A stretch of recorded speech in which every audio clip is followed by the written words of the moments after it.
Muy bien, buenos días, doctor Alberto Peña. Sí, creo que no se escucha su audio.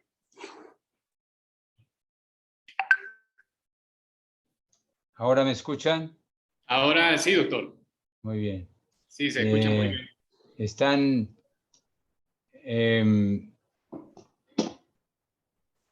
tengo aquí, estoy frente a la pantalla. ¿Ven mi presentación o no la ven? Todavía no, doctor. Permítame, vamos a... No sé. No, ya está.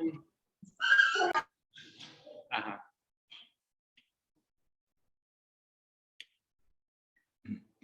Ya lo hice con anfitrión para que pueda compartir pantalla.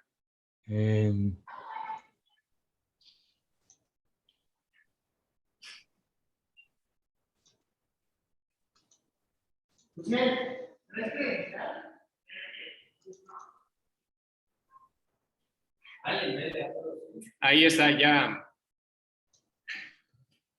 Ahí sí, ya compartió. ¿Ya? Sí, doctor. ¿Ven la presentación? Sí, ya se observa, doctor. Muy bien. Entonces,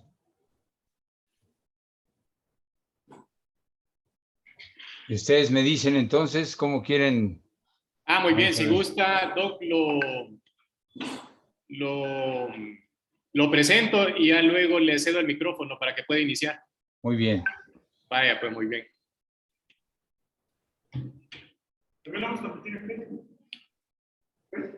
Bueno, buenos días a todos. Bienvenidos a la sesión académica de residentes de neonatología del Hospital Materno Perinatal Mónica Pretelini Sáenz. Yo soy Marlon Serna, residente R4 de neonatología de dicho hospital. Gracias a todos los conectados por su tiempo. El día de hoy la sesión será malformaciones anorrectales y cuidados postquirúrgicos, y para el desarrollo de tema tenemos como invitado al doctor Alberto Peña. Para comentarles un poco sobre la vida del doctor, es egresado como médico cirujano y especialista en pediatría por parte de la Escuela Médico Militar. Es cirujano formado como cirujano pediatra en el Boston Children's Hospital. Fue jefe de cirugía de la Institución Mexicana de la Asistencia a la Niñez, actualmente INP, en el año de 1972. Fue profesor ayudante del primer curso de cirugía pediátrica del Hospital Central Militar, y en la década de los 70 operó al primer bebé en el Hospital Centro Militar con atresia. El bebé tenía atresia esofágica y fue creador de la técnica Peña, la cual es la técnica anorrectoplastía sagital posterior, mejorando pues la calidad de los pacientes con malformación anorrectal. En 1982 operó a la primera niña con cloaca, la cual fue una cirugía de éxito, y en 1985 fue jefe de cirugía del Snyder Children's Hospital en New York, fundador del Centro Colorectal del Cincinnati Children's Hospital y actualmente director del Centro Internacional Colorectal del Hospital de Niños de Colorado, y profesor de cirugía y poseedor del Poncil Chair of Pediatric Colorectal Surgery por parte de la Universidad de Colorado. El doctor Alberto Peña ha pues recibido varios honores, premios y reconocimientos. En noviembre de 1962 recibió la medalla Jesús Loyosa Talman, primer lugar en la cátedra de pediatría en la Escuela Médico Militar. En diciembre de 1963 recibió el premio al mejor interno de la sala de cirugía de tórax en el Hospital Central Militar en la Universidad de Michigan, Estados Unidos. En 1971 recibió el premio von Meyer, otorgado a un residente extranjero distinguido en el Hospital de Niños de Boston. En septiembre de 1978 recibió el premio a la mejor película, Reemplazo esofágico, Congreso de la Sociedad Mexicana de Cirugía Pediátrica. En 1979 recibe la medalla Manuel Acuña, otorgada por el gobierno del estado de Coahuila. En 23 de noviembre de 1982 recibe la medalla Gonzalo Castañeda, otorgado por la Academia Mexicana de Cirugía, por la película Abordaje Sagital Posterior para el manejo de malformaciones anorrectales. En septiembre de 1982 recibe la medalla al mejor caso clínico, fue un caso clínico de cloaca, en el Congreso de la Sociedad Mexicana de Cirugía Pediátrica. Y en el año 14 de junio del 2001 recibe el premio Robert Gross Memorial Lecture, otorgada por el Hospital de Niños de Boston. En el año 2002 recibe el premio de la excelencia académica, otorgado por el Congreso Panamericano de Cirugía Pediátrica. En mayo del mismo año recibe la medalla Herbert Coe, otorgada por contribuciones importantes a la cirugía pediátrica, a la Asociación de Cirujanos Pediátricos del Pacífico de San Diego, California.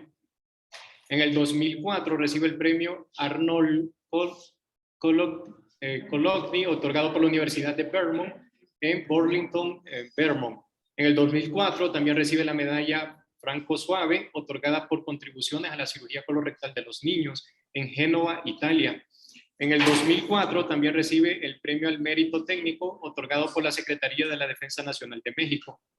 En el año 2008 recibe el premio William Ladd Medal, máxima presea, otorgada por la Academia Americana de Pediatría, a un cirujano que haya hecho una contribución trascendente en el campo de la cirugía pediátrica. Este premio fue recibido en Boston, Massachusetts, en los Estados Unidos.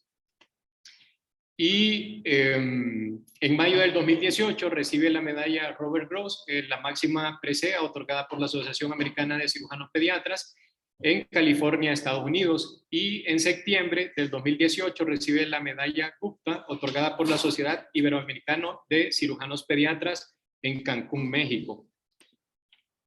Gracias para ti.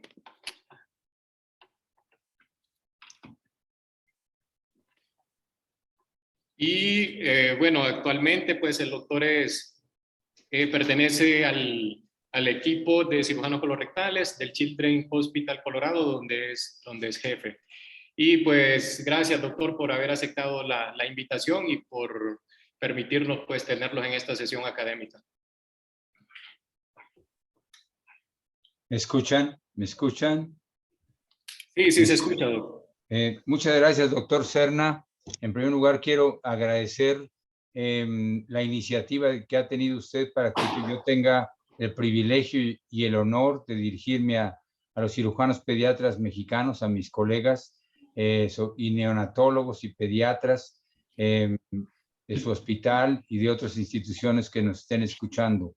Para mí siempre es un placer discutir temas de malformaciones anorrectales, porque en los últimos 42 años me dediqué casi exclusivamente a los problemas colorectales de los niños. Mi mensaje debe ser un mensaje optimista para todos los jóvenes cirujanos pediatras y neonatólogos. Quiero decirles que soy un hombre sumamente optimista y además creo que ustedes, la nueva generación, son mejores que nosotros y que habrán de hacer contribuciones también a la cirugía pediátrica, la más bella y hermosa y reconstructora de todas las especialidades médicas. Ojalá que mi presentación también se tome como una motivación para los médicos mexicanos que me están escuchando, y que el mensaje central de esta presentación debe ser: sí se puede. O sea, ustedes, los médicos jóvenes, mantengan sus ojos bien abiertos, hagan sus propias observaciones, confronten lo que ustedes ven con lo que está escrito en la literatura, y es muy probable que encuentren incongruencias entre lo que ustedes ven y lo que... Eso significa que tienen la oportunidad de hacer una contribución al campo de la cirugía pediátrica. El nacer al sur del país más grande y poderoso del mundo, Estados Unidos, nacimos en México, en un país llamado en desarrollo, no significa que no podamos hacer contribuciones, y yo espero que todos ustedes de alguna forma hagan pequeñas o grandes contribuciones a la cirugía pediátrica. Soy un optimista irredento porque la vida me ha dado más satisfacciones y recompensas de las que yo pude haber imaginado cuando yo estaba en la etapa de ustedes. Obviamente en una hora no voy a poder discutir todo lo referente a las malformaciones anorrectales. Para eso tenemos un curso que dura 3 días, al que los invito a que participen.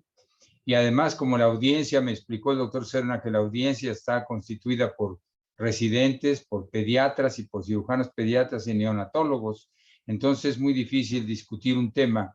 Si me inclino mucho a los aspectos técnicos quirúrgicos, los neonatólogos se pueden aburrir. Si me dedico mucho a los aspectos neonatología, los cirujanos quizá tampoco, en fin, seleccioné algunos tópicos relacionados con malformaciones anorrectales que ojalá les sirvan de algo. Esto es para los neonatólogos y también los cirujanos, claro.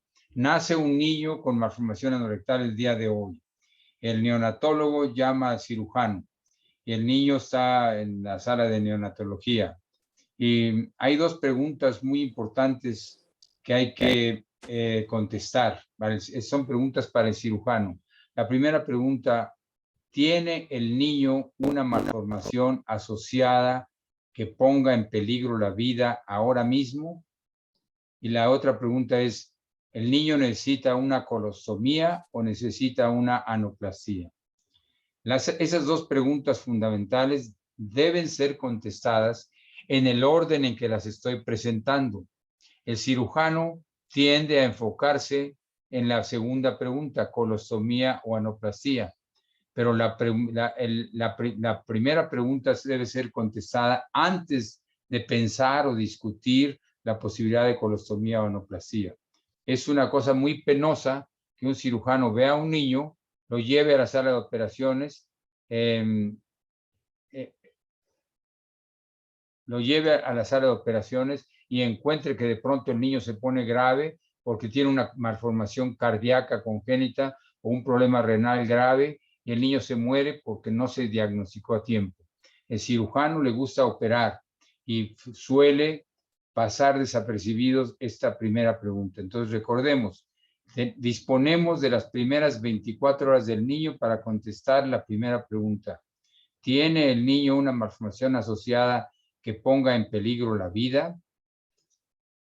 ¿A qué malformaciones asociadas nos estamos refiriendo? Pues resulta que los niños, aproximadamente 10% de los niños requieren algún tipo de tratamiento o quirúrgico o médico para tratar una malformación cardíaca.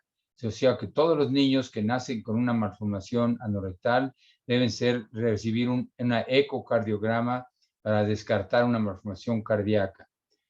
Recordemos también que 8% de los niños con malformación anorrectal tienen atresia del esófago.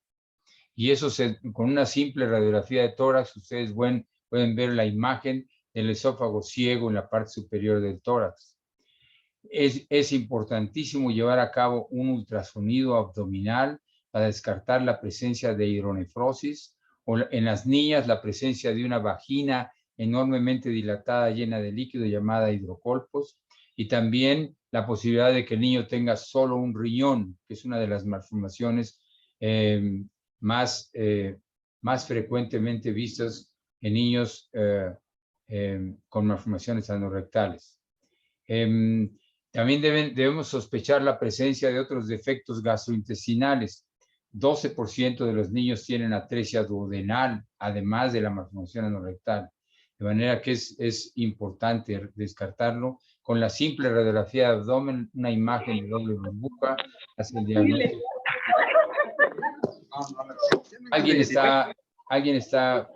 Alguien tiene prendido su micrófono. Hablamos de ti. Alguien tiene prendido su...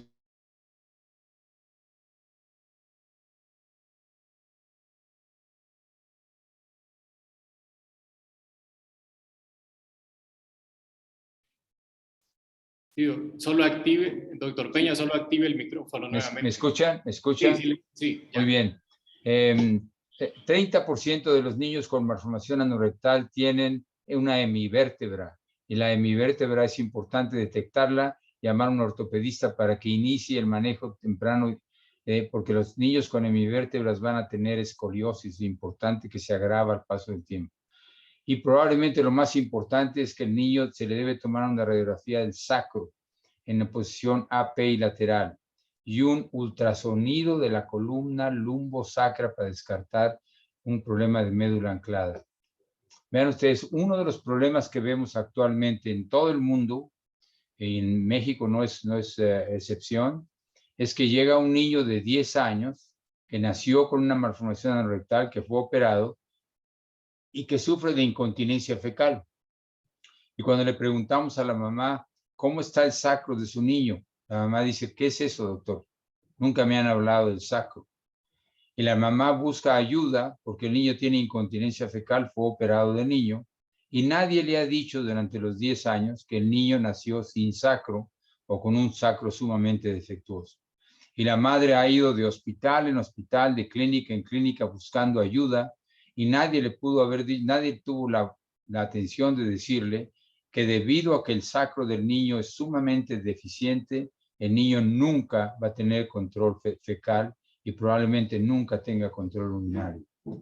Tenemos la obligación moral e intelectual, los médicos, neonatólogos, cirujanos, pediatras y pediatras, de tomar una radiografía del sacro, un ultrasonido de la columna lumbosacra, y con esos dos estudios que se pueden realizar en los primeros 48 horas de vida del niño, podemos predecir con una acuciosidad importante, podemos predecir cuál es el futuro del paciente en términos de pronóstico funcional.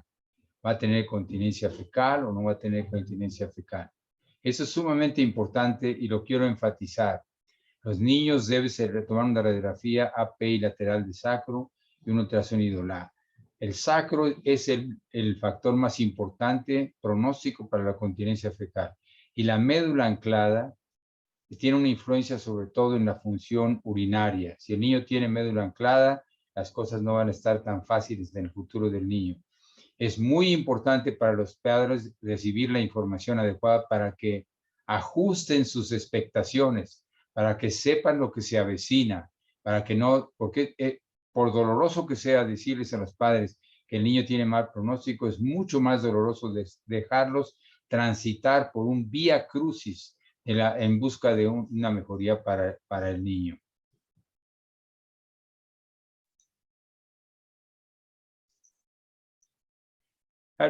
Con frecuencia en algunas unidades neonatales se lleva a cabo una radiografía con el niño en posición boca abajo, posición prona, una radiografía lateral para buscar la burbuja de aire del recto.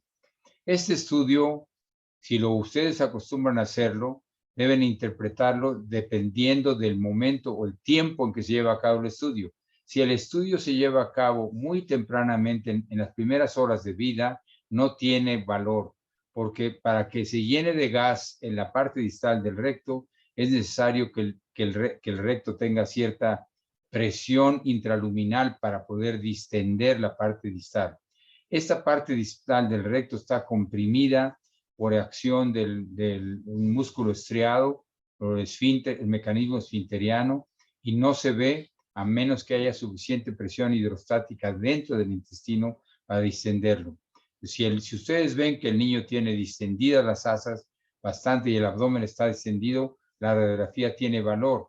Pero si la radiografía está tomada en las primeras horas, el niño todavía no se distiende y no tiene suficiente presión y puede mostrar una burbuja situada en este sitio, cuando en realidad todo el recto está permeable todavía ya y puede darles una falsa impresión.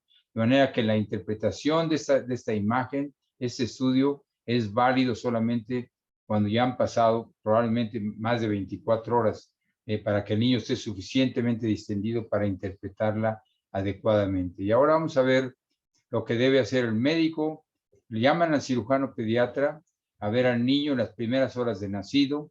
El cirujano pediatra lo que tiene que hacer es ver con mucha meticulosidad y cuidado el periné del niño, porque la información obtenida viendo el periné es valiosísima para el cirujano para la toma de decisiones. El cirujano va a ver el niño no toma la decisión de colostomía o anoplasia y deja sus órdenes diciendo, tómenle radiografía de abdomen, tomen radiografía de tórax, hagan un electrocardiograma, hagan una radiografía de la columna, una radiografía del sacro y un ultrasonido de la columna lumbosacra. Y vengo mañana para verlo, ¿sí? Y al día siguiente van a ver esos estudios que les va a permitir a ustedes decirles a los padres más o menos cómo está la gravedad del problema. Regresan y ven el periné del niño. La medicina moderna se basa en algo que se llama el índice de sospecha. ¿Sí? En la medicina tradicional antigua que venía de Francia, hace muchos años nos enseñaban a analizar los síntomas, establecer síndromes y luego hacer diagnósticos. Actualmente la medicina está basada en el índice de sospechas. Si yo les digo que tengo un niño que tiene 3 semanas de edad, sexo masculino, y que está vomitando vómitos en proyectil, gracias a que ustedes tienen una educación quirúrgica adecuada o pediátrica, saben que ese niño muy probablemente tenga hipertrofia del píloro. Y solamente sin examinar al niño, sin preguntar qué tipo de vómito tiene, vómitos en proyectil en un bebé de esa edad, sexo masculino, muy probablemente eso es el diagnóstico que se hace por índice de sospecha. Así también los médicos que vean recién nacidos tienen que educar sus ojos para hacer el diagnóstico adecuado. Este niño lo ven, no tiene un orificio anal, tiene un orificio pequeñísimo. Para eso tienen que sentarse, ponerse sus anteojos, buena luz, inmovilizar al niño para ver con cuidado los detalles intrínsecos del periné del niño. Y aquí se ve primero una mancha rojiza, y segundo se ve un pequeño orificio con una gota de meconio. Eso significa que el niño tiene una malformación que es la más sencilla de todas las malformaciones, que se llama fístula perineal. Y este color de la piel en este sitio representa el esfínter. Si ustedes no tienen un electroestimulador, ustedes nomás viendo esto saben que este es el centro del esfínter. Si no tienen un estimulador, no lo necesitan, este es el centro del esfínter.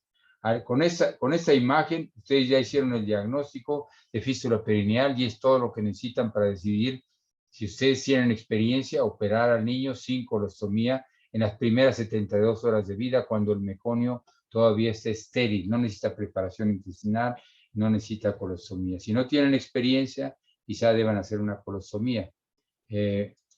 Vamos a ver distintos tipos de periné en el sexo masculino que les hacen el diagnóstico. Vean, este niño nació sin ano, pero tiene aquí una carnosidad que es como una asa de una cubeta y debajo de la cual ustedes pueden pasar una pinza y abajo de eso hay un pequeño orificio que comunica con el recto. Eso es otra manifestación de la misma malformación llamada fístula perineal. Esta es la típica asa de cubeta. El asa de cubeta, ustedes pueden pasar un instrumento por abajo de esta carnosidad. Y aquí ven ustedes el color rojizo de esta imagen que se representa el esfínter del niño. En los niños de piel blanca se puede identificar esta descoloración más que en los niños de piel oscura. Vean ustedes este niño. Si ustedes no sospechan, no ven. Porque nosotros, los seres humanos, vemos lo que nos gusta ver, creemos lo que queremos creer, escuchamos lo que queremos escuchar, tenemos fe en ciertas cosas y vemos las cosas porque creemos en ellas. Entonces, si ustedes ven esto, esa imagen que les estoy mostrando, probablemente unos ojos no educados no hagan ningún diagnóstico, pero una persona que ya tenga un buen índice de sospecha podrá ver que este pequeño orificio que está aquí es la fístula. Toman una sonda metálica lagrimal, la introducen por ese orificio y se va, y puede que saquen una gota de meconio. Y además, este color, ya saben ustedes que es el centro del esfínter. Esto es con ojos educados. Es otra manifestación también de una fístula perineal. Este niño tiene en la línea media una estructura que tiene aquí moco dentro de esta estructura y en este caso tiene material sebáceo. Si ustedes otra vez cortan aquí este tejido, esta capita epitelial muy fina y ponen una sonda lagrimal, los lleva directamente al recto y sale el meconio. Y ese es el centro del esfínter. Esta es otra manifestación de una fístula perineal. Y aquí ven ustedes el mismo tipo de fístula subcuticular, pero llena de meconio. Entonces, nomás ustedes quitan el techo de esta estructura, una capa muy delgadita, y los lleva directamente a la fístula perineal. Aquí vean ustedes otra vez los ojos educados. Si se fijan con mucho cuidado, aquí está el centro del esfínter, otra vez, y aquí es un pequeño orificio por donde pasa una sonda lagrimal y ahí es una fístula perineal. Otra vez, anoplastía sin colostomía, si tienen el adiestramiento adecuado para llevarlo a cabo. En otras ocasiones vemos con mucho cuidado, pero no vemos ningún pequeño orificio, lo buscamos y no encontramos un orificio. Pero el niño tiene lo que llamamos un buen periné. Tiene un surco en la línea media y tiene un área que llamamos foseta anal. Entonces, este niño no tiene fístula perineal, pero muy probablemente tenga una malformación de buen pronóstico. Entonces, ¿cuáles son las malformaciones? En orden de buen pronóstico a mal pronóstico, las malformaciones en el sexo masculino son fístula perineal, malformación anorrectal sin fístula, que se presenta sobre todo en el síndrome de Down, fístula recto-uretral vulvar, y luego fístula uretral prostática, y finalmente, muy mala malformación, fístula al cuello vesical. En ese orden. Entonces, si no es una fístula perineal y tiene un buen periné, como se ve aquí, muy probablemente se trate de una malformación anorrectal sin fístula, o bien se trata de una malformación anorrectal con fístula uretral vulvar. Y esos niños necesitan una colostomía. Hay gentes muy entusiastas, muy agresivas, muy machos, que operan a estos niños sin colostomía. El problema es que, número uno, si operan sin colostomía, se la están jugando, o más bien dicho, el que se la está jugando es el niño, no el cirujano. Entonces están corriendo una aventura. La reparación de las malformaciones anorrectales en niños nunca debe ser una aventura, debe ser una operación perfectamente planeada, con un diagnóstico anatómico preciso para que no haya dificultades o resultados catastróficos durante la operación. Entonces, este niño tiene una buena malformación, de buen pronóstico, probablemente tiene también un sacro muy bueno. Entonces, esos son los pacientes más valiosos. Entre más benigna es la malformación, más meticulosos tenemos que ser los cirujanos, porque las malformaciones anorrectales son un espectro que va desde las malformaciones de buen pronóstico hasta las malformaciones más terribles, que tienen un pésimo pronóstico porque los niños nacen sin los mecanismos de continencia, no tienen sacro, no tienen nervios, tienen meningocele, tienen médula anclada, tienen todos esos problemas. Entonces, en los niños de mal pronóstico, si ustedes cometen un error técnico, no cambia en mucho la calidad de vida del niño, porque el niño iba a ser incontinente de todas maneras. No quiere decir que deban tener complicaciones, pero no son tan graves. Pero en el lado bueno del espectro, si ustedes tienen un niño con una malformación de buen pronóstico como esta que estamos viendo, y ustedes cometen errores técnicos quirúrgicos, ese niño va a tener consecuencias graves 100% prevenibles y cuya responsabilidad es del cirujano. Vean ustedes, para los cirujanos pediatras, nosotros tratamos malformaciones como la hernia diafragmática, por ejemplo, o la atresia intestinal, en donde la técnica quirúrgica es relativamente simple de enseñar y reproducible. Es decir, si a mí me dejan con un residente operar 2 hernias diafragmáticas, a la tercera el residente ya puede hacerla. Una anastomosis intestinal también.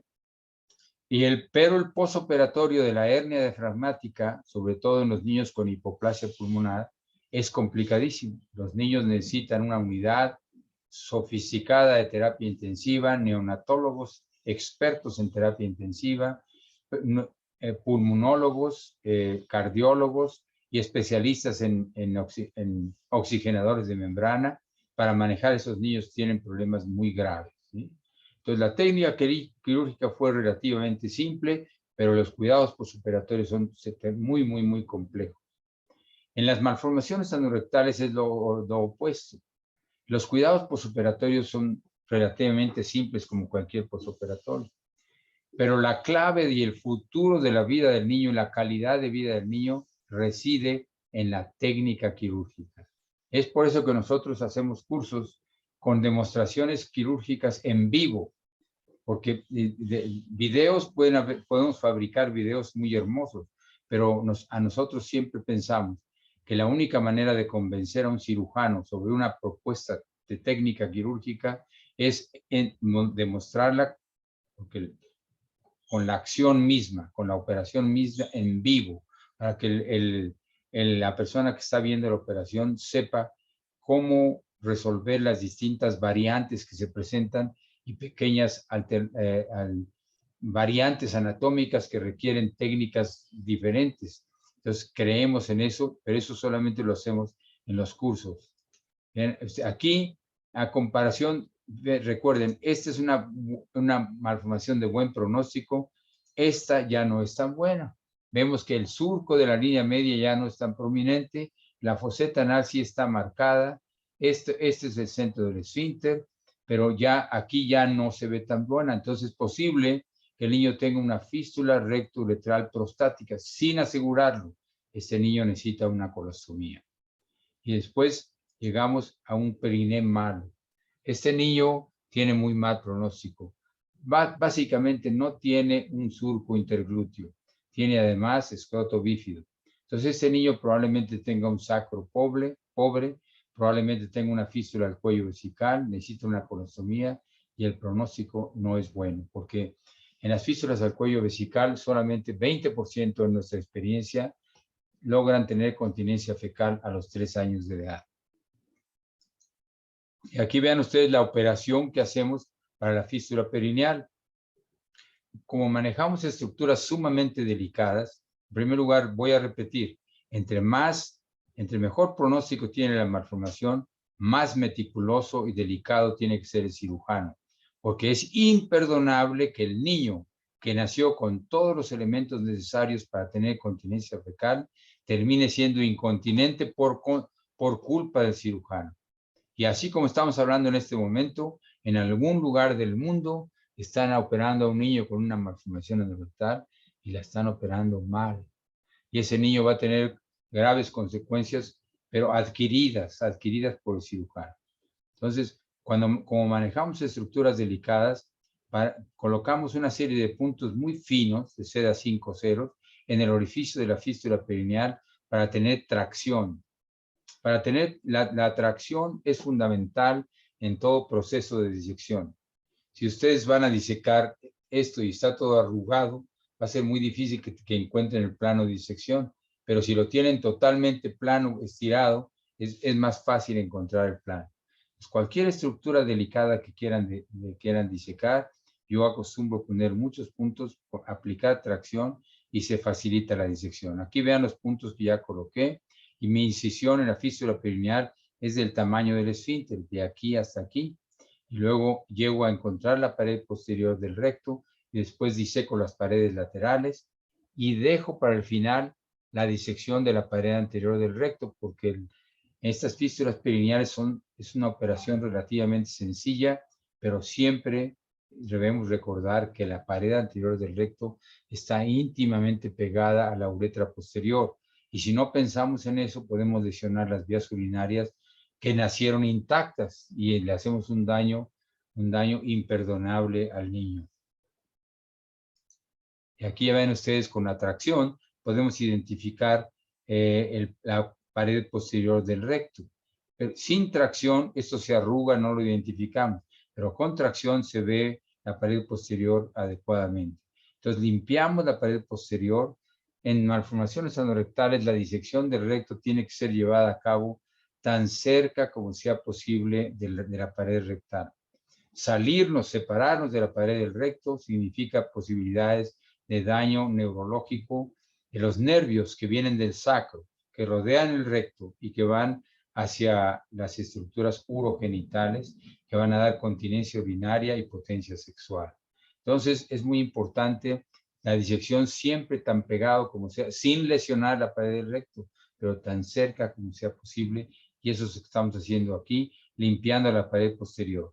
Ya habiendo encontrado este plano blanquecino, entonces vamos a las paredes laterales y finalmente, en la etapa final, jalamos, traccionamos el recto hacia arriba y empezamos a trabajar en la pared anterior del recto, pensando siempre con mucha meticulosidad, lentamente y pensando y repitiendo, no voy a lesionar la uretra, no voy a lesionar la uretra, porque la lesión de la uretra es algo imperdonable en estos pacientes.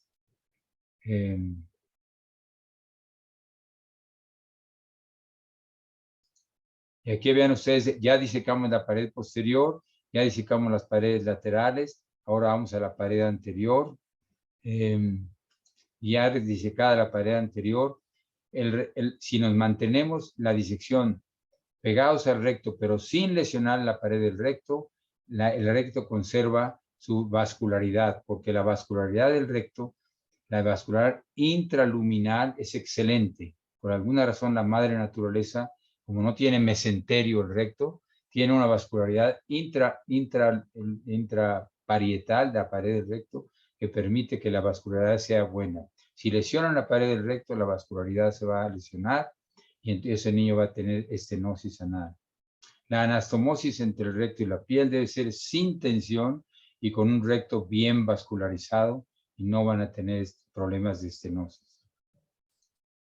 Y ahora vamos a hablar de colostomías. Se hace la colostomía que nosotros pregonamos y favorecemos y recomendamos es la colostomía del colon descendente, no del sigmoide, el colon descendente, no del sigmoide, colon descendente de dos bocas, bocas suficientemente separadas para permitir que la madre ponga una bolsa de colostomía en la boca proximal sin involucrar la fístula mucosa o boca distal. La confusión entre colon descendente y sigmoidea es muy grave, porque si hacen una colostomía en el sigmoide, a la hora del descenso quizá no puedan descender este recto porque está anclado a la pared del abdominal. Además, algo muy importante, la boca distal, que llamamos fístula mucosa, debe ser sumamente pequeñita. ¿Por qué? Porque si no lo hacen pequeñito, este cono se va a prolapsar. Algo muy importante para los cirujanos. Si ustedes hacen un estoma, cualquier tipo de estoma, colostomía, ileostomía, colon transverso, descendente, ascendente, cualquier tipo de estoma, en una parte móvil del colon, ese estoma se va a prolapsar. 100% se va a prolapsar. Si ustedes hacen un estoma en una parte fija del colon, nunca se va a prolapsar. ¿Qué pasa aquí? El colon descendente desde el ángulo esplénico hasta abajo aquí es fijo, está fijo a la pared posterior y lateral del abdomen. Este estoma nunca se va a prolapsar en un niño que tiene una rotación normal del colon, ¿sí? En la fístula mucosa la hacemos pequeñita porque esto pertenece al sigmoide. El sigmoide es una porción móvil del colon. Esta se va a prolapsar, garantizado se va a prolapsar. Para eso tenemos que tomarnos el tiempo de hacer un estoma pequeñito, no demasiado pequeño como para que se cierre. ¿Por qué lo hacemos pequeñito? Porque solamente nos va a servir para limpiar el colon distal y para hacer estudios diagnósticos, hacer un colostograma distal, que es el estudio más valioso en la evaluación de las malformaciones anorrectales. Entonces, recordemos, bocas separadas para que la materia fecal no pase a la distal, para poner una sola bolsa de colostomía. La fístula mucosa en el sigmoide y muy pequeñita. Y durante la operación misma nosotros irrigamos el colon distal y lo dejamos totalmente vacío. Es importantísimo. Algunos cirujanos simplemente abren la colostomía y no limpian el colon distal. Ese meconio que dejan ahí puede infectarse, puede pasar a las vías urinarias, puede provocar muchos problemas. Nos lleva unos 20 minutos más. Les advierto a los cirujanos que sean cirujanos que se consideren rápidos, muy orgullosos y muy machos, Esos no deben hacer malformaciones anorrectales. No deben hacer cirugía de congénitos. La cirugía de congénitos requiere atención, meticulosidad, delicadeza y que el cirujano no tenga prisa. Si el cirujano es político, es comerciante, tiene puestos académicos, está siempre deprisa, mejor no se dedique a esto. Al entrar a la sala de operaciones a operar un pequeño, tenemos que entrar como si entrásemos a un templo y dedicar todo nuestro intelecto y nuestros sentidos, concentrarnos en el beneficio del niño. De lo contrario, hay que dedicarse a otra especialidad. Hay muchas para hacer dinero, para dedicarse a otras cosas.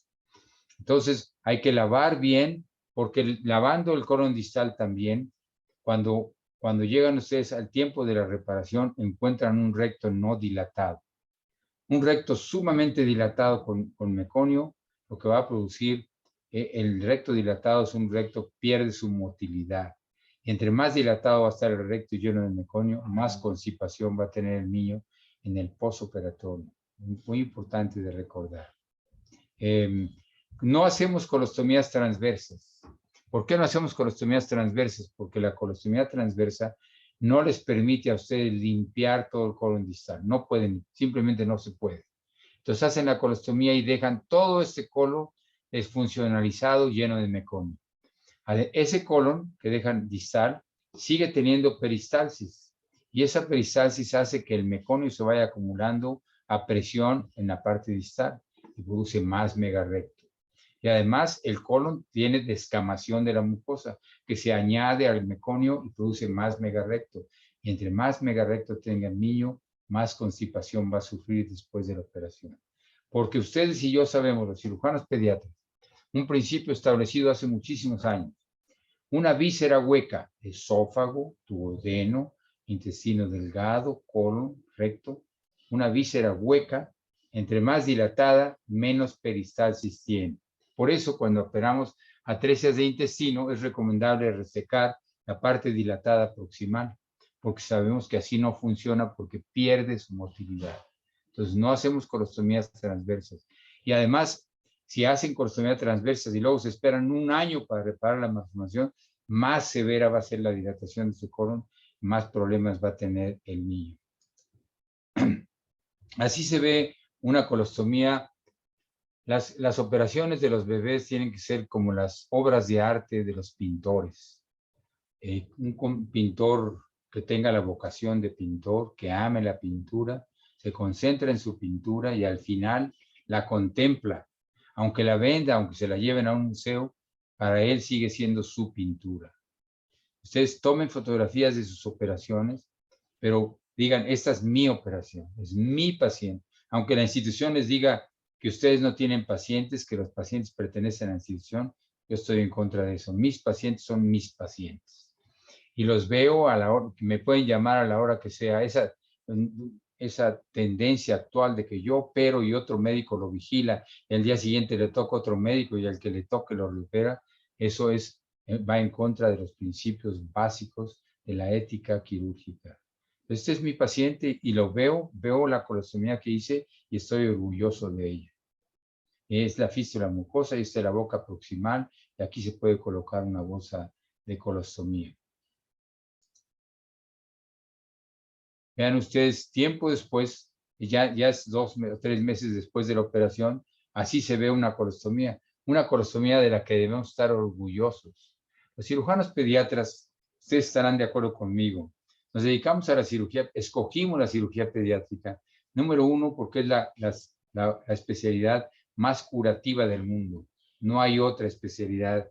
Si alguien sabe de una, díganme. No hay otra especialidad en donde podamos curar tanto. Pero al mismo tiempo que podamos curar, tenemos un gran potencial para hacer daño al niño. Cuando abren un libro de cirugía general, encuentran, por ejemplo, estudian cáncer de colon y van a encontrar que hablan de la sobrevida, por alguna razón se ha escogido 5 años. Más de 5 años se considera un éxito en cirugía general. Menos de 5, y ahí así hacen cuando presentan los resultados hablan de sobrevida menor o mayor de 5 años. Nosotros los cirujanos pediatras hablamos de sobrevida de 75 años, ¿sí? Entonces, hemos curado más. Nuestra operación ha tenido una relevancia mucho mayor en la vida del paciente. Pero al mismo tiempo, si cometemos un error, vamos a tener una secuela que dure 75 años. El paciente va a sufrir una secuela que le provocamos nosotros. Y por lo tanto, por definición, los cirujanos pediatras tenemos que ser más meticulosos y delicados y cuidar más de la vida de nuestros pacientes. La razón por la que nos volvimos cirujanos pediatras es, número uno, por eso que expliqué, y número dos, porque soñábamos con la idea de tener un bebé que puede vivir 100 años, con una malformación que es letal, y con nuestras propias manos repararla y ver que el niño se recupera y seguirlo, y llega a adulto y se casa y se gradúa en la universidad, nos manda tarjetas, nos llama por teléfono. No hay satisfacción más grande, yo creo, en la medicina o en la cirugía que eso. El seguimiento de los pacientes es algo importantísimo. Los cirujanos somos calientes para operar, nos encanta operar. Pero yo creo que el que quiera operar malformaciones anorectales está adquiriendo la obligación moral de seguir a su paciente y tratar las secuelas de su operación o secuelas, aunque no hayan sido de su operación, seguir al paciente hasta el final de nuestra propia vida. Ahora promovemos un concepto que se llama cuidados de transición.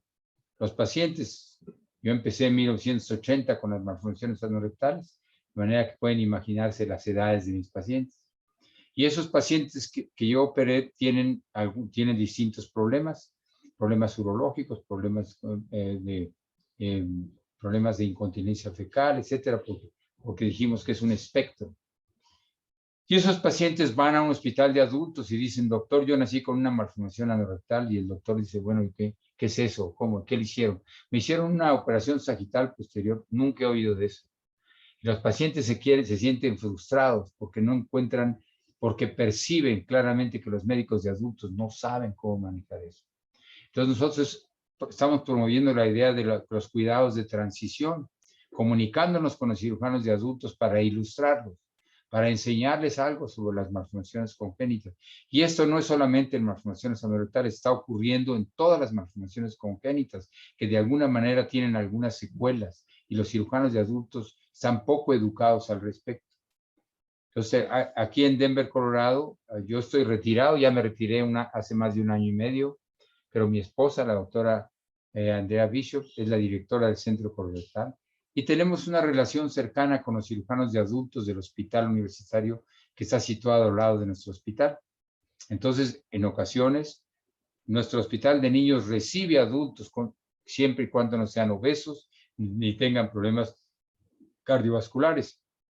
Pero cuando son grandes, ya viejos, entonces los llevamos al hospital de adultos y participamos del manejo para que el paciente se sienta chequeado. Nosotros chequeamos a nuestros pacientes, a los niños. Los tratamos muy bien. Estamos siempre disponibles. Y cuando llegan a un hospital de adultos se sienten desolados. Así debe verse. Si yo llego a ver un paciente operado por ustedes que le hicieron una colostomía y no tiene la colostomía así, me voy a sentir sumamente desilusionado. Y si los veo en un congreso, ni los saludo. Así que, vean, una colostomía, el cirujano hizo una colostomía bonita, pero ¿cuál es el error de esto aquí? El error es que puso las dos bocas muy juntas, y a la mamá tiene que poner una sola bolsa de colostomía para abarcar las dos, y a la materia fecal de la proximal se mete a la distal. Y más de 80% de los niños tienen una comunicación con las vías urogenitales. De manera que estamos facilitando el paso de materia fecal a las vías urinarias, lo cual va a provocar infecciones repetidas, infecciones urinarias. Muy importante. Vean ustedes, la consecuencia de una colostomía situada demasiado distal, en una colostomía sigmoidea. Cuando el cirujano quiere reparar la malformación, este recto no se mueve porque está fijo a la pared abdominal. Es una complicación por falta de diagnóstico anatómico. El colostograma distal es obligatorio. Nunca debe operarse un paciente por vía sagital posterior sin habérsele practicado un colostograma distal de alta presión. De alta presión, ¿qué quiere decir?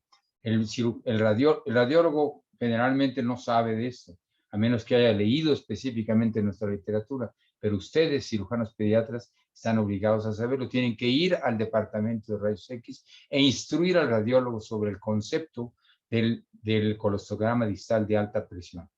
¿Por qué de alta presión? Bueno, les voy a explicar. Primero, el radiólogo tiene que pasar una sonda de Foley, generalmente número 8, inflar el balón de la sonda y traccionar la sonda para que ocluya la boca de la colostomía distal, para que pueda inyectar el medio de contraste, que nunca debe ser vario, medio de contraste hidrosoluble bajo presión hidrostática con la mano, con una jeringa. El medio de contraste se va y sin presión hidrostática, el medio de contraste siempre se para en la línea pubococcígea.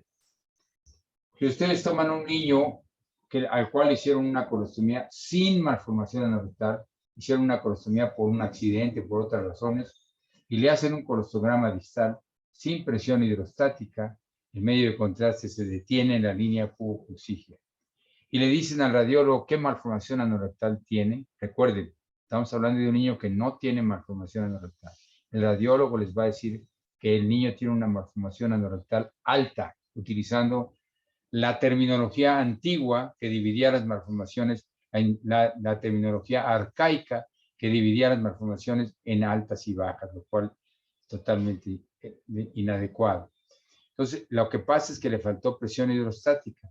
Si ustedes le enseñan al radiólogo traccionando la sonda a inyectar bajo presión, de pronto se abre la parte baja del recto, porque la parte baja del recto está rodeada de una estructura muscular que tiene tono. Entonces, por eso se le llama colostograma distal de alta presión. En este caso, el niño verdaderamente tiene una fístula al cuello vesical.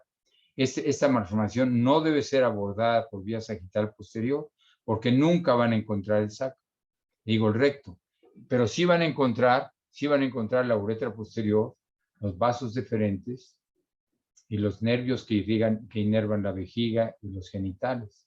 Van a causar un daño muy grave abordando este niño por vía sagital posterior sin tener una imagen adecuada preoperatoria.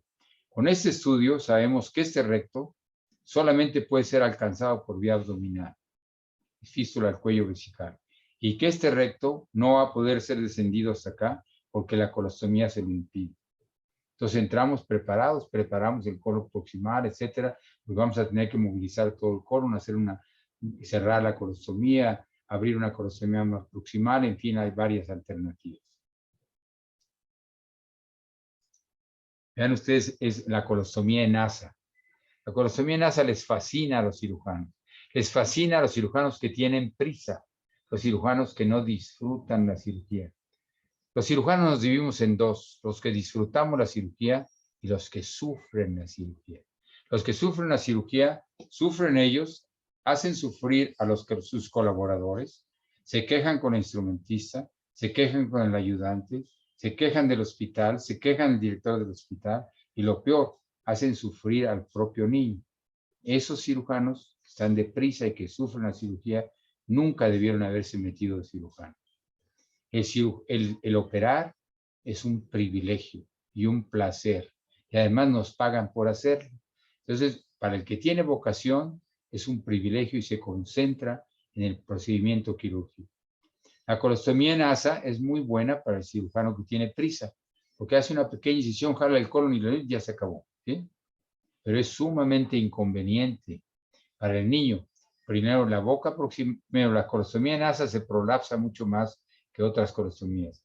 La materia fecal de la proximal se mete a la distal y contamina el resto del colon. Y luego, si dejan al niño sin operación por varios meses, un colostograma distal les va a mostrar un microcolon, porque todo este colon se siguió teniendo peristalsis y todo el meconio y la mucosa se acumuló en el colon distal, lo cual va a ser un problema a la hora de la operación y va a provocar una constipación severa en el niño. No hacemos colostomías transversas y no hacemos colostomías en asa.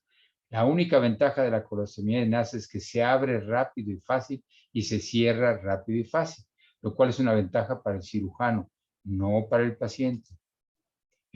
Otra colostomía en asa es un caso real. Vean ustedes, el niño tenía una colostomía en asa mal hecha. Porque aparte de que las operaciones pueden estar mal indicadas y mal hechas, decía un profesor mío, si vas a hacer una operación que no está indicada, vale más que la hagas bien, ¿sí? Porque lo peor es hacer una operación no indicada y hacerla mal. Aquí le hicieron una colostomía en NASA, pero se la hicieron mal, y se retrajo la colostomía. Entonces pasaba materia fecal distal y el niño llegó con una fecaloma que no pudimos quitar más que con la operación. No se lo lavamos y le lavamos, era una piedra gigante. Entonces no hacemos colostomías en NASA. Y el prolapso, una repetición breve. Si hacen un estoma en una porción móvil del colon, garantizado que se va a prolapsar. Aquí el cirujano hizo una colostomía muy bonita, pero la distal, la boca distal la hizo grandota en el sigmoide. Entonces vean la consecuencia, se prolapsó. No olvidar esta receta, estos consejos vienen porque ya he recorrido el camino, por eso les digo lo que les digo, no lo estoy inventando. La radiografía del sacro, una contribución que nos achacamos a nosotros es la importancia del sacro. Pero el sacro antes, cuando yo me formé como cirujano, se contaba el número de vértebras. Se decía que si el niño tenía menos de 3 vértebras, el pronóstico era malo, tenía más de 3 vértebras, el pronóstico era bueno, lo cual es parcialmente cierto. Pero encontramos que había sacros que tenían 5 vértebras, pero todo chiquito, todo arrugado, todo feo. Entonces encontramos que no es solamente importante el número de vértebras, sino hicimos una medición que le llamamos el índice sacro. Pasamos una línea de la parte más alta de la cresta ilíaca al otro lado, otra línea de la parte inferior de la articulación sacroiliaca a la otra, y otra pasando por la parte más distal radiológicamente visible del sacro. Y hicimos esta medición en 100 niños normales y encontramos que el promedio es 0.74, dividiendo esto entre esto. O sea, esta distancia es 0.74 esta.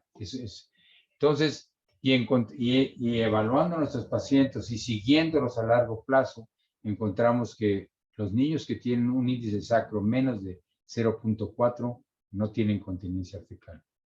Muy importante hacer y se hace en el recién nacido, las primeras horas de vida. Vean ustedes, otra cosa la razón del sacro, aparte de medir el sacro y establecer el pronóstico del niño, aparte podemos hacer otros diagnósticos. Para un ojo bien educado, otra vez, aquí está la columna del niño y aquí es el sacro. Lo que ven ustedes es un defecto en este sitio. Es un defecto en el sacro. Un defecto en el sacro acá, como este, significa que el niño tiene una masa presacra. Y la masa presacra cambia el pronóstico de los niños para mal. Y es muy importante hacer el diagnóstico porque esta masa presacra tenemos que resecarla en el momento mismo de la operación. ¿Cuáles son esas masas presacras? La mayoría son dermoides, teratomas benignos, ocasionalmente maligno, lipomas o meningoceles anteriores o una combinación de las 3 que acabo de mencionar. Pero es importante hacer el diagnóstico porque no debe de representar una sorpresa operar a este niño y encontrarse con una masa enfrente detrás del recto. Y este niño necesita una resonancia nuclear magnética porque el niño esta masa puede ser un meningocele anterior. Y es una experiencia muy dolorosa abrir al paciente y tener una fístula de líquido cefalorraquídeo. Es muy importante sospechar las cosas para poderlas. Nuestros ojos solamente ven lo que nuestra mente sospecha. Recordemos bien eso. Aquí es el ultrasonido de la columna lumbosacra. Este es L1, L3, perdón, L2, L3, L4. Y esta es la punta, es lo que se llama el cono medularis, la parte más distal de la médula. Y normalmente está entre L1 y L2. Más abajo significa médula anclada. Y deben tener un neurocirujano que esté familiarizado con el diagnóstico de médula anclada para que lo opere. Y médula anclada significa que la médula está anormalmente adherida a la columna sacra, lo cual Al crecer el niño tracciona los nervios y le produce problemas neurológicos serios. Y aquí se ve un niño con médula anclada. Este es el cono medular, la parte más distal de la médula, y está situada en L3 y L4 más abajo. Eso es médula anclada. No cualquier neurocirujano va a hacer esto, tiene que ser un neurocirujano pediatra familiarizado con el problema de médula anclada. La ecografía nos va a permitir hacer diagnósticos de hidronefrosis, megauretero también y hidrocolpos, y de riñón único. Para su conocimiento, de los niños que hemos manejado, que ya son más de 4,000, los niños que tenían hidronefrosis, como esta que ven ustedes aquí, en un riñón único, todos ellos terminaron en trasplante renal. Es muy importante hacer el diagnóstico. Si tiene hidronefrosis, necesita el niño una cistografía para ver si la hidronefrosis se debe a un reflujo vesicoureteral o una estenosis ureterovesical. Para eso necesitan, si ustedes no tienen el adiestramiento, un buen urólogo pediatra familiarizado con los niños con malformaciones anorectales. Este es un diagrama de los libros que hemos escrito que muestra una fístula uretral vulvar, la malformación más frecuente del sexo masculino. Más importante recordar en las malformaciones anorectales, en el tratamiento de las malformaciones anorectales, es el hecho de que el 80% de los niños y niñas tienen una conexión entre el recto y las vías urogenitales. Y esa conexión que se llama fístula, arriba de ella hay una pared común entre el recto y la uretra posterior o entre el recto y la vagina. Esa pared común es la que hace llorar a los valientes. Ahí es donde se pone a prueba la meticulosidad del cirujano. Tenemos que separar el recto y la uretra haciendo 2 paredes de una. No hay plano de disección. Y no se les ocurra hacer una maniobra antigua que consistía en meter una pinza de ángulo y tratar de darle la vuelta al recto, porque le dan la vuelta al recto y le dan la vuelta a la uretra también. Problemas que hemos visto. Tienen que, con mucha meticulosidad, disecar con mucho cuidado 2 paredes muy delgadas para preservar la integridad de la uretra posterior.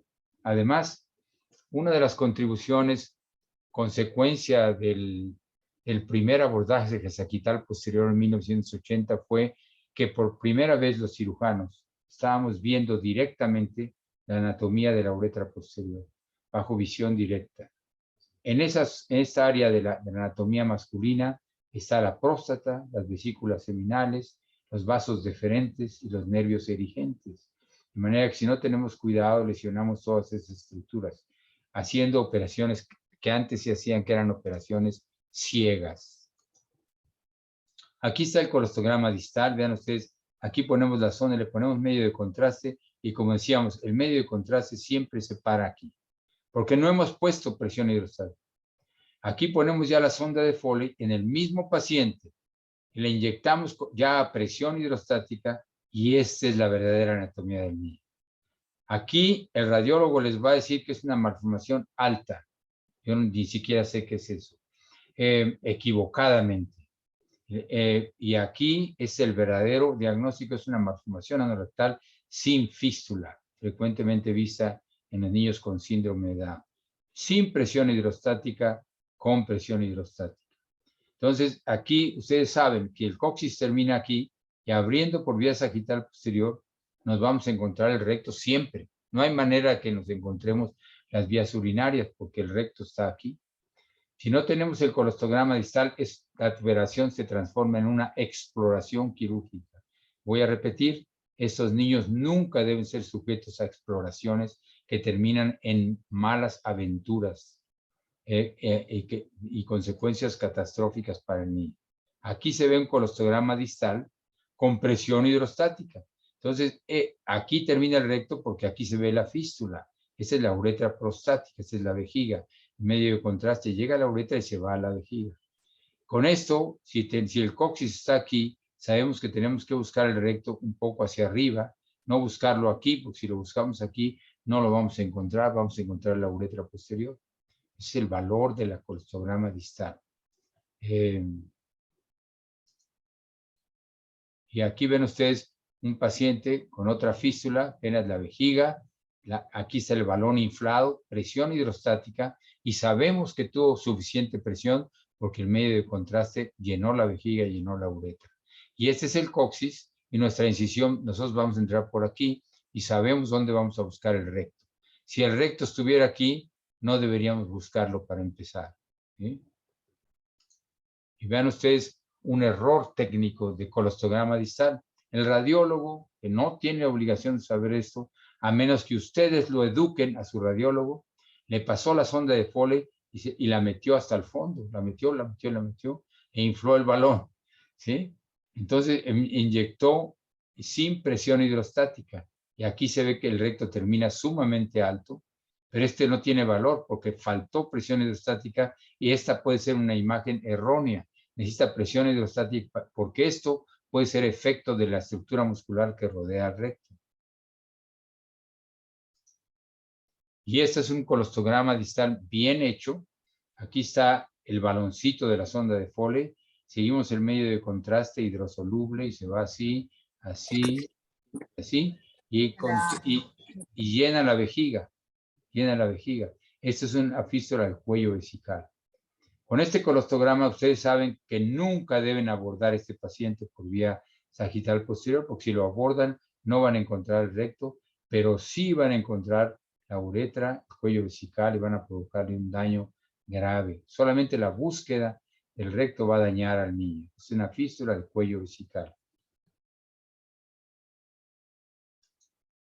Y esta es una fístula prostática. Este es vulvar, prostática, cuello vesical. Vulvar, prostática, cuello vesical. Y este es el concepto de la reparación por vía sagital posterior: es separar el recto de las vías urinarias meticulosamente.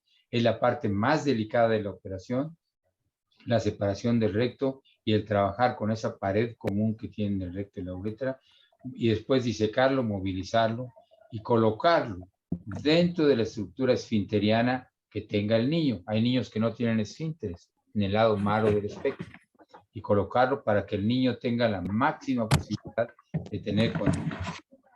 Para eso colocamos al niño en posición prona, boca abajo, y somos responsables, puesto que el niño va a estar en esa posición 1, 2 o 3 o 4 horas, bastante acolchonar todo para que no tenga úlceras. Hay alguien que está haciendo ruido en el micrófono. Para que no tenga úlceras de presión. Y nos aseguramos que el pene no esté comprimido, que vaya a tener una úlcera en el pene por presión por varias horas.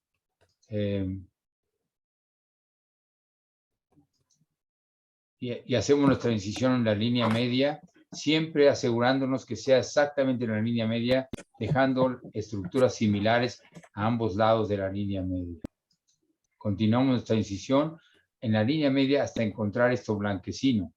En ese momento tenemos que voltear a ver el colostograma distal. El colostograma distal nos va a decir si esto es recto o es vías urinarias, ¿sí? Entonces, si son vías urinarias, quiere decir que estamos equivocados, estamos abriendo un niño que no debía ser abierto, debía ser abordado por vía abdominal o laparoscópica. Es una fístula del cuello vesical.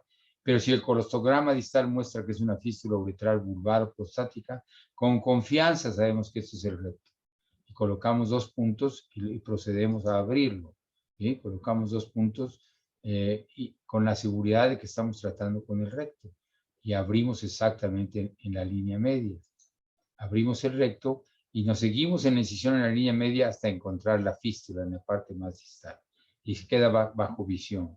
Y ahora ya sabemos que de la fístula para arriba aquí, esta pared anterior del recto está en íntimo contacto con la uretra posterior. Tenemos que hacer una disección submucosa para separarla sin lesionar las vías urinarias. Esa es la fístula.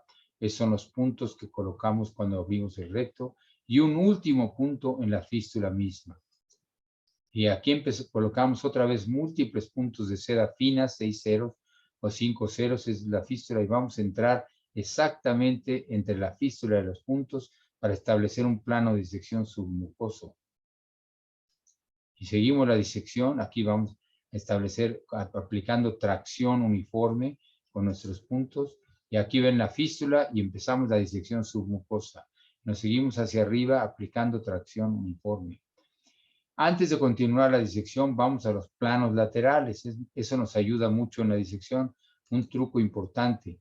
Aquí está la disección. Antes de continuar esa disección, vamos a establecer el plano de disección lateral.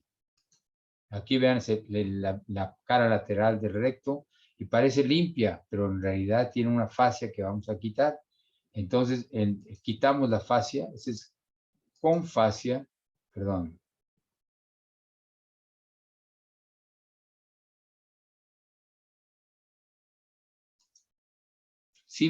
Aquí ya limpiamos la fascia. Ahí está con la fascia. Aquí estás ya sin fascia.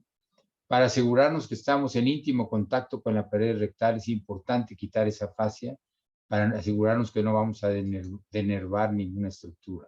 Y seguimos la disección hasta que el recto se separa de las vías urinarias. Y tenemos la certeza de que no lesionamos las vías urinarias y entonces cerramos la fístula con 3 puntos pequeños de bicril. Esa es la fístula, el recto ya casi terminamos la disección. Esas las vías urinarias, no las hemos tocado, están intactas.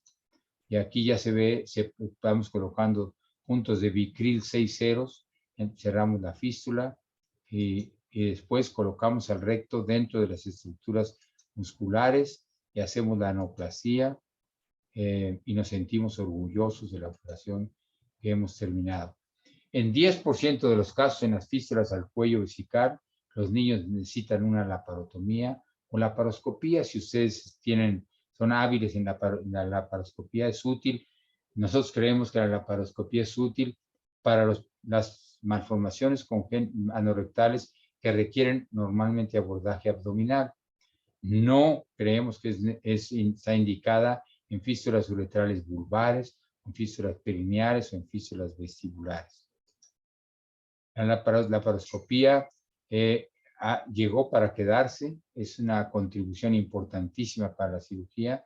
Todos ustedes deben aprenderla, pero no abusar de la laparoscopía. Los entusiastas laparoscópicos ya pretenden reparar malformaciones rectouretrales vulvares, rectovestibulares laparoscópicamente, lo cual tiene consecuencias porque cuando tenemos una malformación vulvar, nuestra disección es mínima, solamente separamos el recto un poquito y lo movilizamos. Cuando ustedes reparan una fístula uretral vulvar por vía laparoscópica, tienen que movilizar todo el recto y separarlo de las estructuras que lo anclan a la pelvis, y los niños tienen más prolapso que otros niños. Entonces está indicada la laparoscopía, según nosotros, en las malformaciones anorrectales, el cuello vesical o en algunas prostáticas, pero no en las vulvares ni en las vestibulares. Además, otra consecuencia que hemos visto es cuando los cirujanos entran para una fístula uretral vulvar, es muy difícil por vía laparoscópica alcanzar la fístula vulvar, está muy abajo y encurvada. Y entonces terminan amputando el recto y dejando un pedazo de recto pegado a la uretra posterior. Bueno, con esto doy por terminada mi presentación. Como ven ustedes, me pasé un poco del tiempo, pero sumamente ambicioso pretender discutir todo el tema en tan poco tiempo. Para eso nos lleva 3 días. No hablamos de malformaciones en el sexo femenino, en cloacas, etcétera, y tampoco hablamos del manejo médico de la incontinencia fecal, que es muy importante, pero será para otra ocasión. Les agradezco muchísimo a los organizadores y a todos ustedes que tuvieron la paciencia de escucharme, por darme este honor y este privilegio de dirigirme a ustedes. Muchas gracias. Muy bien, gracias doctor por la excelente presentación. Este es el periodo para dudas y comentarios o alguno de los presentes que tenga alguna pregunta sobre la presentación.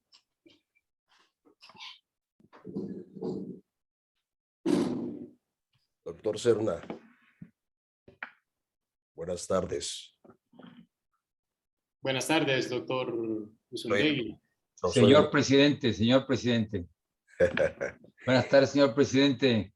Señor doctor Alberto Peña, no, pues, si me permiten hacer un comentario, porque creo que es importante lo que, perdón por la voz, estoy convaleciente de COVID,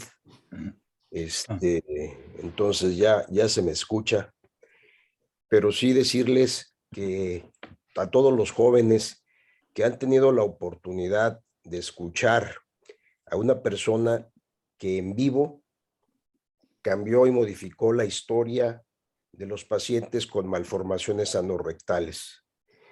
Quienes tuvimos el privilegio de habernos formado como cirujanos pediatras en el Instituto Nacional de Pediatría con la escuela de Alberto Peña, creo que nos cambió completamente el panorama. Como bien lo dice el doctor Peña, este es un espectro muy amplio, pero abordado de una manera magistral, que es, como decimos, by the book. Aquí sí es by the book.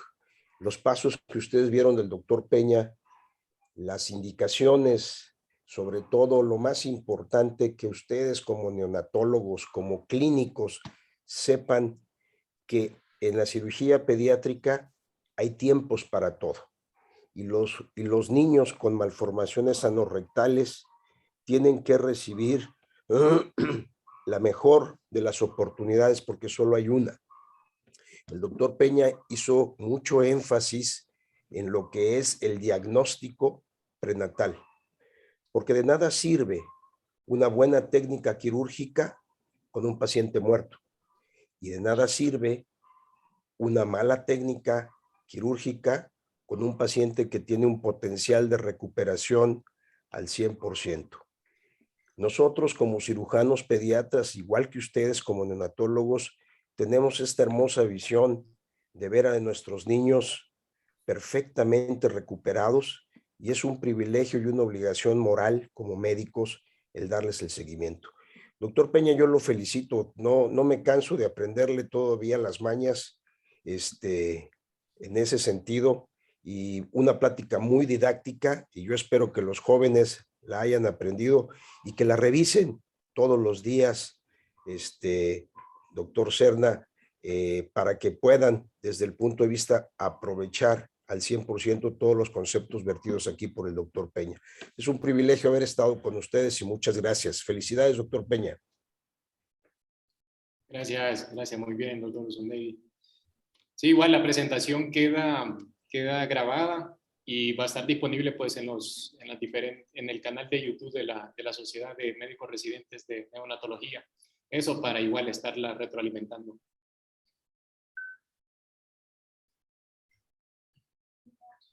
Sí, hay una pregunta en el chat, doctor Peña.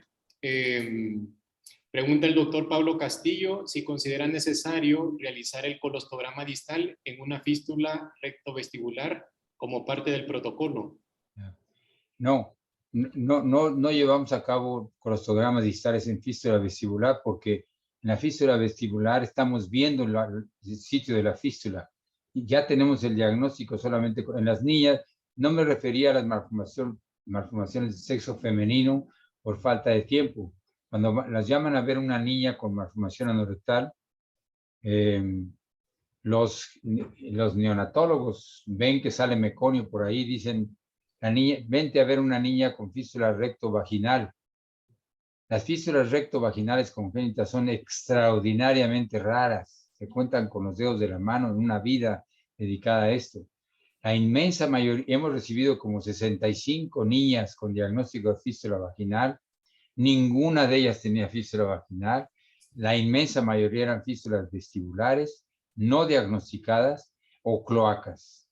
Para hacer las niñas, el examen de los genitales de las niñas en el periodo neonatal es importantísimo. El cirujano llega y educa al neonatólogo. Pone a la niña pues, acostada, con las piernitas flexionadas, se pone sus guantes, buena luz, y con los dedos toma los labios de los genitales y los separa para ver directamente, identificar la uretra, la vagina y el vestíbulo. Y así es como se hace el diagnóstico. No necesita colostograma distal porque ya sabemos lo que tiene la niña. Ya sabemos que lo vamos a abordar por vía sagital posterior y vamos a encontrar el recto. No hay manera de lesionar los genitales. Y después, pero recordemos que la separación del recto de la vagina, volvemos al punto que mencioné, tiene una pared común donde lloran los valientes. Hay que concentrarse en una separación meticulosa, parar todo ahí, disminuir la velocidad de la operación y concentrarse por orgullo personal. No voy a lesionar las vías urinarias, no voy a lesionar la vagina. Muy bien, doctor, gracias por la respuesta. Sí, igual saludo al doctor Leopoldo Torres, que está dentro de los participantes. Creo que él fue una pieza fundamental para poderlo tener acá en esta sesión, doctor Alberto Peña.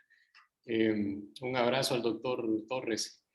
Y bueno, me uno a las felicitaciones. También, doctor, pues estuve presente en el lanzamiento del libro que hizo en el Instituto Nacional de Pediatría. El libro fue su autobiografía, Serendipias, destinos convergentes, y bueno, conocer un poco sobre su vida, pues todas las aventuras, como bien dijo usted, pues siempre se ha mantenido optimista, ha sido una persona muy tenaz, perseverante, y que a pesar de las limitaciones, pues actualmente es reconocido a nivel mundial en la cirugía colorectal. Y pues es una inspiración para los mexicanos, para todos esos jóvenes que soñamos y somos idealistas, y que pues a pesar de que tenemos nuestras limitantes en los países latinoamericanos, pues tener siempre ese sueño, ese ideal, y conseguir y perseguir esos sueños. Y creo que su vida, conocer mucho sobre todas esas aventuras que vivió, de enfrentarse a grandes cirujanos de la época, como el doctor Suave, que pues ya habían tenido su técnica para Hirschsprung, al doctor Swenson, pues todas estas grandes personajes, y pues un residente que apenas venía surgiendo, emergiendo, y que pues vino a revolucionar, como dijo el doctor Gerardo, el mundo de la cirugía colorectal con el abordaje sagital posterior, en el cual pues la anatomía en ese momento pues era prácticamente una superstición, y con el abordaje del sagital posterior pues se vino a conocer realmente la anatomía de las malformaciones anorrectales. Y es pues gracias a usted que conocemos esa anatomía, el cual describió inicialmente pues en conejos, y pues posteriormente se desarrolló pues la técnica ya en humanos, y que en 1982 pues ya hizo su primera cirugía, su primer abordaje sagital posterior en el Instituto Nacional de Pediatría. El primer abordaje fue el 10 de agosto de 1980.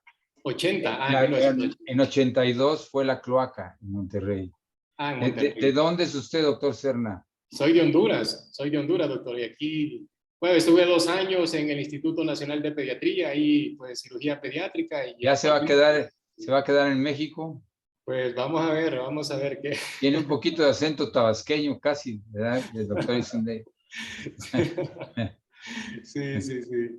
Muy bien. Ahí estamos, doctor. Sí. Muchas gracias. Ha sido un placer, doctor Serna. Buena suerte. Sí, hay una pregunta, doctor, otra pregunta en el chat. Sí, ¿cuál podría ser el rol del neonatólogo en agilizar el protocolo diagnóstico? Pregunta la doctora Samira Falcón. El neonatólogo es el custodio del niño. Tiene que custodiar al niño de los cirujanos agresivos. Nada más valioso en la medicina y en la cirugía que una asociación entre un cirujano y un internista, en este caso cirujano y un neonatólogo. Trabajar con un neonatólogo quirúrgicamente orientado es un privilegio, y más aún si tienen neonatólogo, radiólogo y cirujano, que hablen el mismo idioma, que se conozcan, que tengan experiencias comunes. Entonces es una felicidad trabajar en esa forma. Y si se trata de Hirschsprung, agregamos al patólogo especializado, radiólogo especializado, neonatólogo y cirujano, forman una unión que va a beneficiar a muchísimos niños. Si el neonatólogo es un buen neonatólogo, sabe de malformaciones anorrectales y trabaja, y de pronto conoce un cirujano que no sabe de malformaciones anorrectales, es una tragedia, y su obligación es defenderlo. La primera pregunta que planteé, la primera pregunta es, ¿el niño tiene malformaciones asociadas graves que pongan en peligro su vida de inmediato?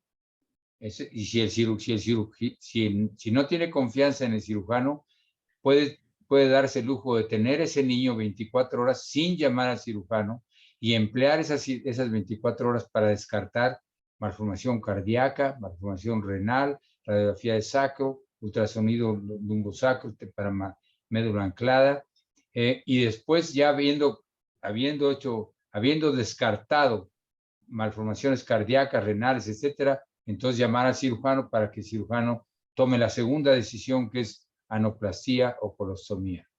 Pero si es un cirujano con el que hablan el mismo idioma, se formaron juntos, tienen una doctrina similar y están de acuerdo en los conceptos aquí vertidos, entonces juntos van a trabajar una gran armonía, van a hablar el mismo idioma.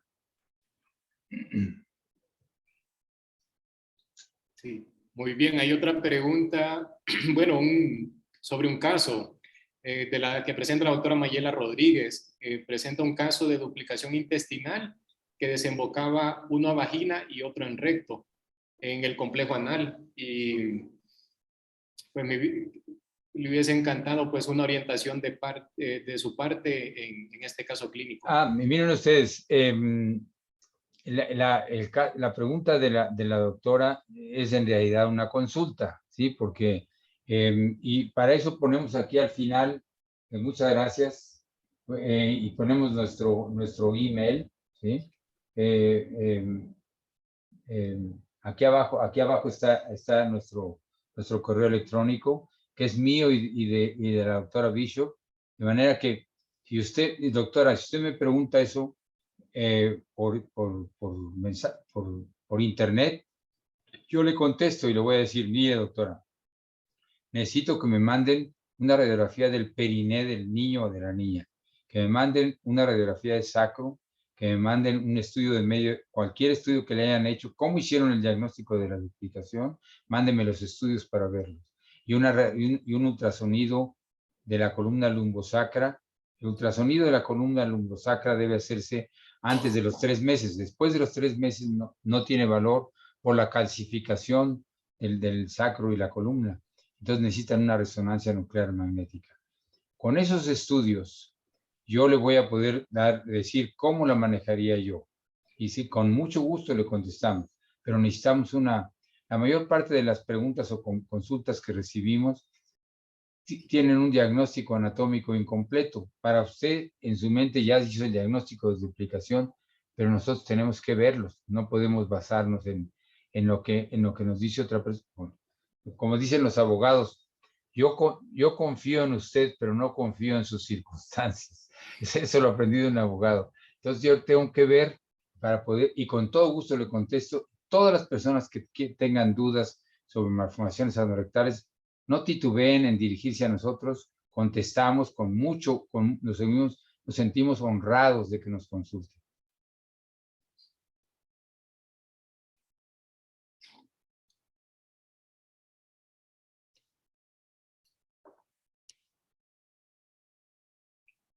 Sí. Bueno, de momento no hay más preguntas, doctor Peña. Agradecemos en nombre de todo el equipo neonatal, de residentes, neonatólogos, médicos internos de planta, todo el cuerpo de enfermería, igual también agradecidos por esta orientación en cuanto al conocimiento de las malformaciones anorrectales. Muchas gracias y gracias por asistencia al señor presidente, el doctor Leopoldo Torres. Un abrazo cariñoso para todos. Y vengan a Denver a visitarme cuando quieran. Muy bien, bueno, doctor. Tengo la obligación moral de ver cómo están todos mis pupilos cirujanos pediatras, que hablen bien.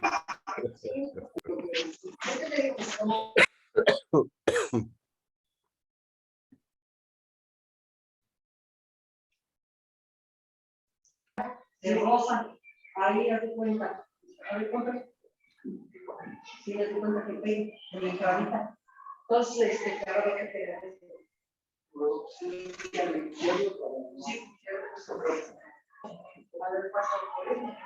Hay una pregunta del doctor Diego Saldaña, doctor Peña. Sí.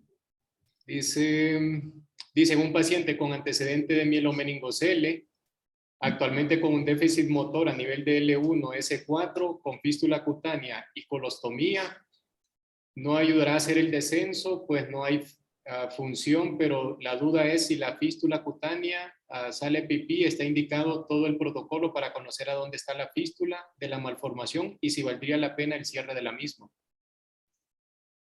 A ver si entendí bien la pregunta. Es un niño que tiene malformación anorrectal y mielomeningocele. Mielomeningocele, sí. Con Meningocele. fístula cutánea y tiene colostomía. Tiene colostomía, fístula, como fístula perineal, tiene un orificio en el periné. Sí, solo menciona ahí como fístula cutánea nada más. Sí.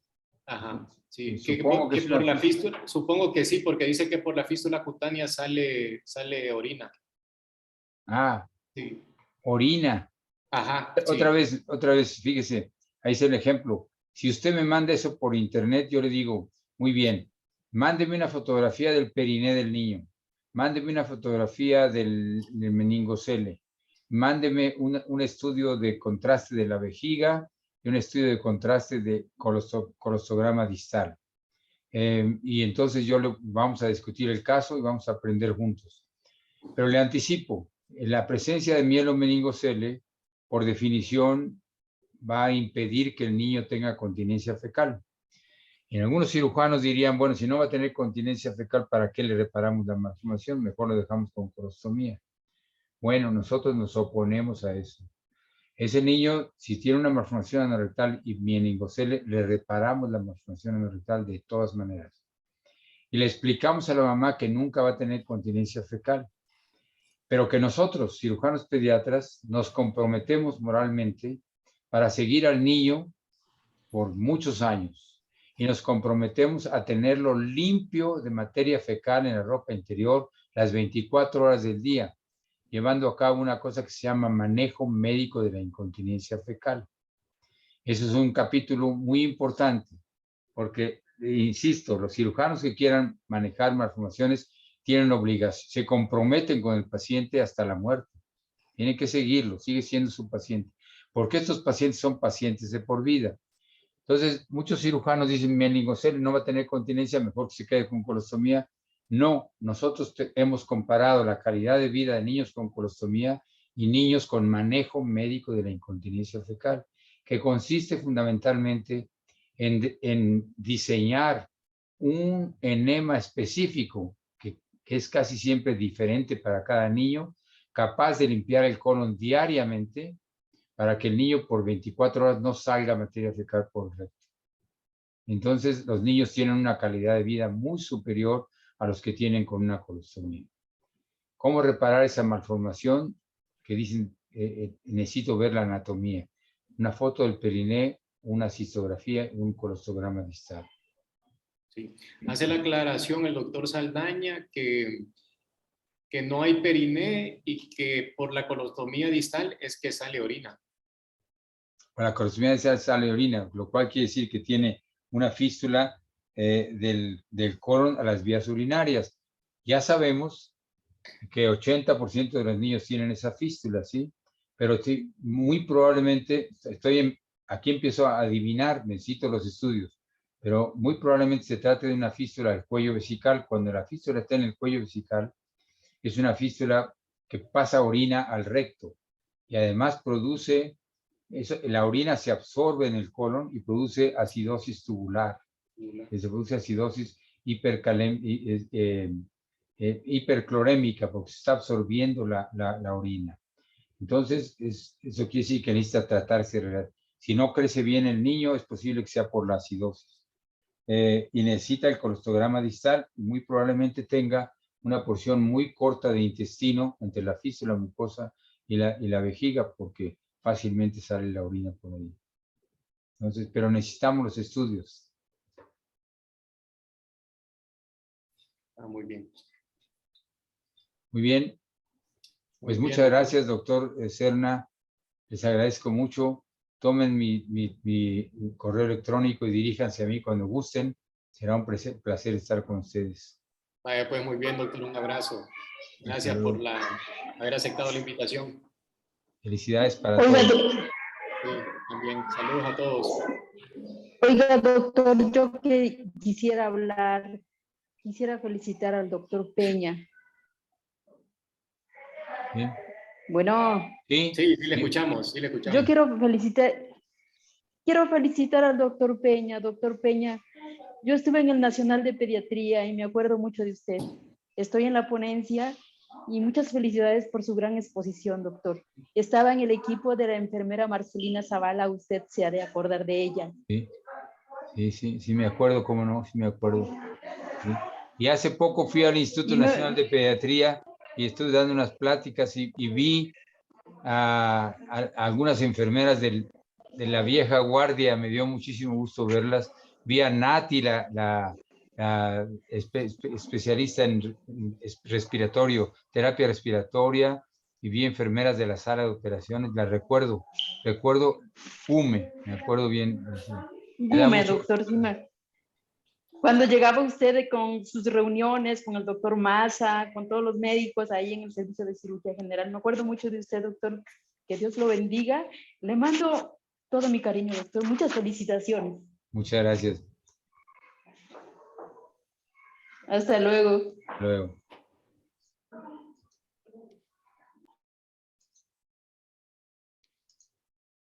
Sí. Bueno, doctor, entonces damos por concluida la sesión. Saludo a todos. Buenas tardes. Buenas tardes, Marlon. Buenas tardes, doctor. Muy buena Hasta luego. sesión. Un abrazo. Saludos. Hasta luego. Chao. Hasta luego.